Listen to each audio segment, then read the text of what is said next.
안녕하세요. 저는 경기도 초등으로 지원해서 초수로 합격한 라고 합니다. 저는 대학병원에서 병동에서 1년 2개월 정도 경력이 있고 외래에서도 6개월 정도의 경력이 있는 사회 초년생이었고요. 직강에서 1년 풀커리를 타서 초수로 합격했습니다. 제가 다른 학원에서 임수진 교수님이 직강으로 하셨을 때 다녔기 때문에 직강의 장점에 대해서 말씀을 드리면 좋지 않을까 해서 준비를 해왔습니다.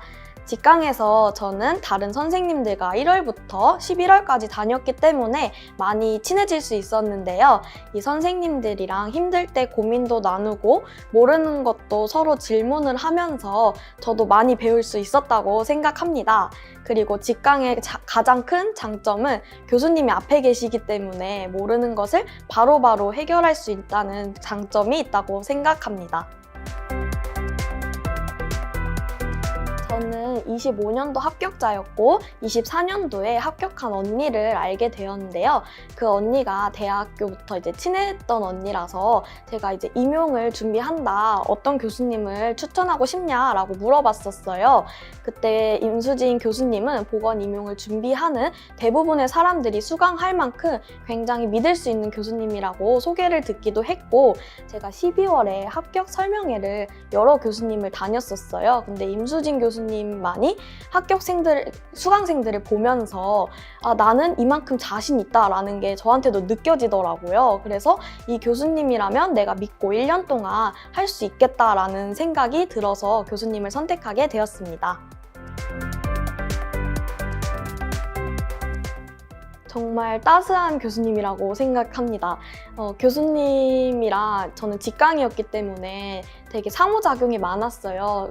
직강을 다니게 되면 교수님이랑 학습 코칭도 하게 되고 간단한 상담 정도 나가서 끝나고 몇 분 정도 하게 됐는데 임용 생활이 사실 1년이라는 그 시간이 굉장히 길기도 하고 미래가 불확실하다 보니까 수험생의 불안이 가장 크다고 생각을 해요. 근데 이런 저의 불안함과 고민을 교수님께서 진심으로 들어주시고 어떻게 하면 더 나은 수험 생활을 할 수 있는지에 대해서 같이 고민을 해주셔서 저는 정말 따뜻한 이모 같다고 생각을 했어요. 그래서 저는 직강을 처음부터 다녔기 때문에 다른 선생님들이랑 다 같이 이제 다 합격하고 막 맥주 마시자 이런 얘기 하면서 저는 되게 그 수험 생활이 그렇게만은 힘들지 않았던 것 같아요. 교수님 덕분에. 저는 이런 게 가장 큰 장점이라고 생각합니다. 저는 1, 3월과 4, 6월, 7, 9월, 9, 11월 이렇게 나눠서 임수진 교수님의 풀커리를 탔었는데요. 먼저 1, 3월에 어떻게 했는지에 대해 먼저 말씀드리겠습니다. 저는 1, 3월에 정말 아무것도 모르던 초수였어요. 전공이 A, B로 나눠져 있는지도 몰랐고 전공에 몇 문제가 나오고 다 어떻게 써야 하는지조차도 몰랐기 때문에 되게 책은 두껍고 고민이 많았어요. 그래서 교수님이랑도 상담을 많이 했었고 전년도에 합격한 언니한테 물어봤었는데 그때는 암기하려고 하지 말고 이해를 해라 라고 하더라고요. 그 합격 수기를 다 읽어보면 그때 암기를 해서 도움이 되지 않는다 이런 말도 있었고 그래서 1, 3월에는 교수님께서 암기 노트를 주세요. 그래서 일주일에 총 20문제 정도 주시는데 그거를 스터디원 선생님들이랑 같이 나눠서 암기를 했었습니다. 딱 그것만 암기를 했고 교수님께서 강의를 하시는 거에 대해서 그냥 복습, 읽어보는 정도로 이해를 하자로 목표를 잡고 1, 3월을 보냈습니다. 그리고 4, 6월은 이제 조금씩 이 시험이 어떤지에 대해서 나는 어떻게 공부를 하고 있는가에 대해서 조금씩 잡히는 시기라고 저는 생각을 해요. 근데 제가 합격 수기를 올렸는데 선생님들께서 많이 댓글을 달아주신 게 내가 2권을 했는데 1권 내용이 기억이 안 난다 이런 거였어요. 저 또한 그랬습니다. 모두들 그랬을 거라 생각을 하고 대신 저는 내가 이날 공부한 내용만큼은 확실히 이해한다 라고 목표를 잡았고 이때 되면은 교수님께서 기출분석표를 주세요. 그래서 저는 기출분석표를 활용을 했습니다. 이 자세한 거는 뒤에 말씀드릴 수 있는 기회가 있을 것 같아서 일단 대충 이렇게 말씀을 드리고 그리고 기출 분석 책을 보면은 교수님께서 이 문제에 대해서 어떻게 확장을 할 수 있다라고 말씀을 해주세요. 그럼 그걸 다 책에 적어두고 이론서를 이렇게 보면서 그때는 기출 표시를 위주로 했던 것 같아요. 스티커 붙이고 그래서 단권화를 꾸며나가는 단계가 4월부터 시작된다고 보시면 될 것 같습니다. 7월에서 9월은 이제 처음으로 시험처럼 답을 써보는 시기예요. 그래서 이때부터는 본격적으로 아웃풋을 시작하셔야 한다고 생각해요. 그래서 이때부터 암기를 시작하시고 아웃풋을 하셔야 되는데 저는 기출분석표 주신 걸로 제 인출 도구를 만들어서 계속 아웃풋을 했던 것 같아요. 그때는 교수님께서 범위를 정해주세요. 일주일에 한 번 나오기 때문에 이 하루에 어떤 시험을 볼 건지에 대해서 범위를 주셔서 이 범위를 이제 그 일주일 동안 어떻게 나는 나눠서 공부를 할 것인가를 계획을 짜고 그리고 그 인출 도구로 했던 것 같습니다. 9에서 11월은 이제 정말 막바지 단계예요. 그래서 이때는 인풋과 동시에 아웃풋이 정말 잘 되어야 한다고 생각을 해요. 다들 이제 직강에서 보면 선생님 저는 아웃풋이 안 돼요 라고 하는데 정말 정상이고 계속 아웃풋을 해나가다 보면 언젠가는 시험 전날에 1회독 하고 있는 선생님들을 보실 수 있을 거라고 생각을 해요. 그래서 9월에서 11월은 이미 단권화가 한 80%, 90% 완성이 되어 있을 거고 선생님들만의 인출 도구가 만들어져 있을 거기 때문에 다른 사람의 시선과 다른 사람의 말 신경 쓰지 않고 나만의 인출 도구로 계속 인출해 나가는 것을 추천드립니다.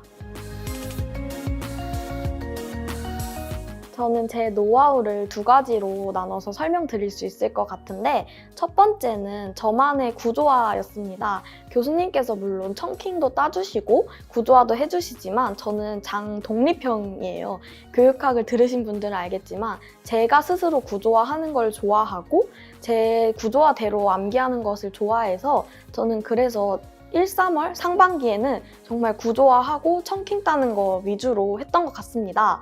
그래서 제가 이렇게 곰곰이 고민하다가 어떻게 구조화를 할까 생각을 했어요. 그래서 책 페이지가 이렇게 있으면 여기 빈 공간이 있는 데가 많거든요. 그래서 이런 부분에 포스트잇을 붙여서 제 구조화를 했습니다. 그래서 나중에 이제 하반기 되면은 그때부터 본격적으로 아웃풋을 하게 되고 답안을 쓰게 되는데 이걸 계속 보다 보면 내 포스트잇이 딱 기억에 남더라고요. 사진 찍는 것처럼. 그리고 그 순서도 이제 기억을 하다 보니까 저는 답을 쓸 때 굉장히 도움이 됐었던 것 같고 암기할 때, 인출할 때도 시간이 굉장히 효율적으로 쓸 수 있었던 것 같습니다. 두 번째로는 교수님께서 4월 달부터 기출분석반에 들어가게 되면 기출분석표를 주세요. 그래서 저는 이 기출분석표를 활용해서 인출 도구를 만들자라고 생각을 해서 그때부터 만들기 시작했습니다. 그래서 선생님들께서 제 인출 도구를 띄워주셨을 텐데요. 이거에 대해서 간략하게 설명 먼저 드리겠습니다. 저는 먼저 이 표를 보시면 기출 분석표에 교수님께서 검정색 글씨로 기출 연도와 기출 개념 주제에 대해서 적어주세요. 저는 이거를 먼저 보고 어떤 연도에 어떤 기출이 나왔구나, 어떤 게 빈출이구나 라는 거를 알 수 있었습니다. 그리고 기출 분석반을 수강하다 보면 교수님께서 이 문제에 대해서는 어느 정도 확장이 가능해요. 어떤 개념이 나올 수 있겠죠? 라는 말씀을 하시는데 그거를 위주로 파란색 볼펜으로 옆에 파란색 볼펜이 있으실 거예요. 그래서 이 파란색 볼펜으로 저는 교수님께서 확장해 주신 거를 표시를 해놨습니다. 그리고 그 옆에 보면은 이 빈칸에 검정색 글씨로 되어 있는 게 있는데 이거는 국시나 이 정도까지 확장이 될까? 근데 알아는 봐야겠다 라는 주제를 적어놨었고 빨간색 글씨로는 제가 확장한 부분을 적어놨습니다. 이런 제가 확장한 부분의 기준은 사실 4월에서 4월 말까지는 정말 힘들 수 있어요. 근데 5월달 지나고 나서부터는 이렇게도 나올 수 있을 것 같은데? 라는 순간이 딱 오실 거예요. 그 순간부터 이제 저는 만들어 나가기 시작했고 한 번 만든다고 끝이 아니라 계속 추가를 해나가고 나중에 4월 달에 한 걸 보면 내가 왜 이런 걸 적었지? 라는 게 생겨요. 그럼 과감히 그건 지우시면 되고 계속 만들어 나가시면 된다고 생각을 해요. 저는 이거를 모든 과목별로 했었고 공부를 할 때 일단은 일주일 동안 이걸로 아웃풋을 하고 공부를 한 다음에 마지막 시험 전날 목요일이죠. 강의를 들으러 오기 전날에 저녁에 모든 범위를 다 회독하고 이 기출 분석표만 펴놓고 인출을 했어요. 그러면은 그 시험을 모의고사를 보기 전에 최소한 2번의 인출은 하실 수 있기 때문에 이 기출 분석표를 활용하시는 게 정말 도움이 될 거라고 생각을 해서 가져와 봤습니다.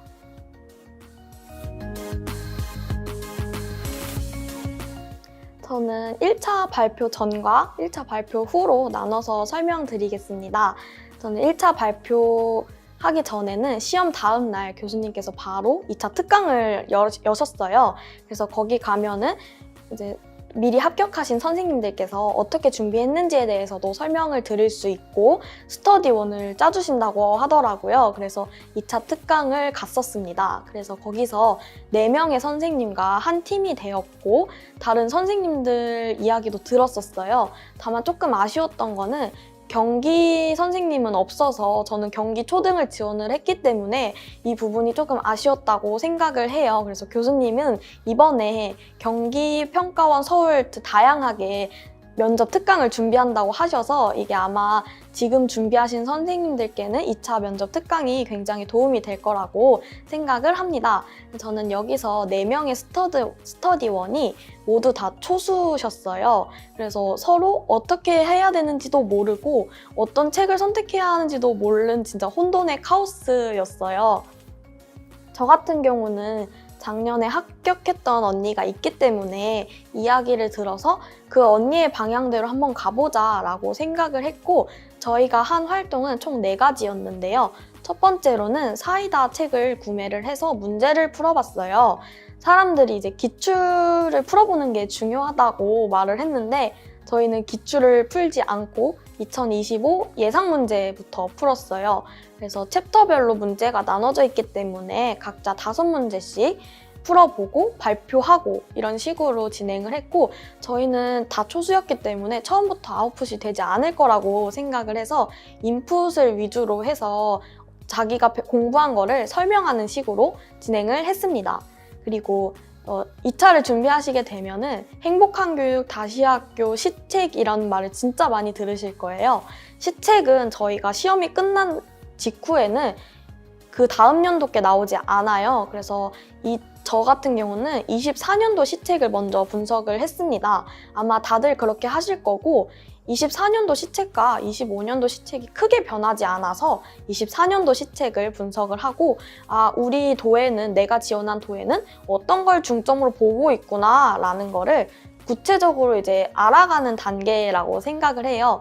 새로 이제 25년도 시책은 12월 말 정도에 나왔기 때문에 1차 발표 직후 아니면 직전에 나오거든요. 그래서 그거는 선생님들께서 스터디원들이랑 맞춰 나가면 된다고 생각을 합니다. 그리고 행복한 교육과 다시 학교는 저는 엄청 많이 도움은 되지 않았는데 학교 생활이 어떻고 우리 교육 사회는 지금 어떻게 돌아가는가에 대해서 간단한 정보를 얻기 위해서는 괜찮다고 생각을 합니다. 그리고 저 같은 초주 같은 경우에는 이제 면접이 어떻게 진행되는지 모르기 때문에 뭐라도 해야 될 것 같고 이런 마음이 있어서 그때 그냥 간단하게 보시는 정도라면 그 정도는 추천을 드립니다. 그리고 1차 발표 이후에는 저는 기존에 있던 스터디를 나왔어요. 1차에서는 이제 수원이랑 병점을 왔다 갔다 하면서 했기 때문에 1시간 정도 걸리더라고요. 근데 2차 준비를 하면서 1차 발표 이후에는 일주일 내내 만나야 한다 막 이런 이야기가 있어서 거리상으로는 힘들 것 같아서 집 근처로 스터디를 구했습니다. 여기서 이제 1차 발표 이후에는 문제를 어떻게 하면 풀 수 있을지 이런 거를 좀 알 수 있게 되더라고요. 그래서 저희 같은 경우는 한 사람당 한 세트씩 문제를 만들어 오고 자기가 만든 문제를 제외한 3개 중에서 랜덤으로 뽑아서 문제를 풀었습니다. 그래서 구상형은 8분 정도 맞춰두고 문제를 풀어보고 10분에 맞춰서 발표를 해보고 정말 시험처럼 동일하게 했었습니다. 저는 체력 관리라고 생각을 합니다. 사실 1년이라는 시간이 짧다고 보면 짧은데 저한테는 굉장히 길게 느껴졌었어요. 저는 운동이 굉장히 싫어했고 운동을 싫어했고 내가 공부를 하는데 왜 운동을 해야 돼? 공부할 시간도 없어 라고 생각을 했는데 11월, 10월쯤 되니까 체력이 너무 떨어지더라고요. 그래서 제가 감기도 많이 걸렸었고 제가 병원 생활을 하면서도 수액을 맞아본 적이 없는데 이 수험 생활을 하면서 수액을 되게 자주 맞을 만큼 체력이 떨어졌었어요. 그래서 상반기에는 운동 꼭 하시고 하반기에도 힘드시겠지만 30분 정도 시간 내서 홈트나 산책 정도는 하시는 걸 추천드립니다. 저는 정말 말에 힘이 굉장히 크다고 생각하는 사람이에요. 그래서 저 같은 경우는 내가 힘들거나 안 돼도 아니 나는 합격할 수 있어. 나는 합격할 거야. 내가 아니면 누가 해? 라고 생각을 했기 때문에 이런 마인드로 계속 했었어요. 그래서 저는 이렇게 합격까지 올 수 있지 않았나 생각이 들고 저 또한 이렇게 좋은 말만 하지만 저도 막 베개에 얼굴 받고 운 적도 있었고 너무 힘들어서 진짜 울면서 밖에 나간 적도 있었는데 이렇게 하루 정도 너무 힘들면 하루 정도는 울고 잊어버리시고 부정적인 감정은 버리고 다음날부터 다시 그래 내가 아니면 누가 합격해 라는 마인드로 한다면 멘탈 관리는 할 수 있을 거라고 생각을 합니다. 이 영상을 보고 계신 분들이 초수인지 재수생이신지 아니면 N수생이신지는 모르겠지만 정말 초수생이라면 사실 앞으로 어떤 일이 일어나는지 2차 준비가 어떤지에 대해서 아무런 감도 없이 준비를 하기 때문에 더 용감할 수 있다고 생각을 해요. 저 또한 그래서 정말 대담하게 수험 생활을 했었고 재수생과 N수생이시라면 이 1년과 2차 준비가 얼마나 힘든지 고된지 알고 다시 시작하는 그 용기가 정말 멋지다고 꼭 말씀드리고 싶고 저도 스터디 하시던 선생님이 재수생이셨어요. 근데 그 1차 합격을 딱 받았을 때 붙었다. 큰일 났다. 라고 생각을 하셨다고 하더라고요. 정말 이 길을 다시 선택하신 선생님들의 용기와 그 고민한 시간들 정말 멋지고 대단하다고 생각을 하고 지금 이러한 선택을 하신 만큼 1년만 정말 열심히 하셔서 같이 교사의 길을 걸어갔으면 좋겠다고 생각을 합니다. 이 길을 걷는 선생님들 모두 응원하고 저 또한 도움이 되고 싶으니까 제가 합격 수기 글을 올려놨거든요. 그래서 사실 카페 같은 데 보면 다 비공개 댓글이잖아요. 저는 다 공개로 올려놨고 궁금한 게 있으시면 언제든지 댓글 달면 저도 도움을 받은 만큼 도움을 드리도록 하겠습니다. 감사합니다.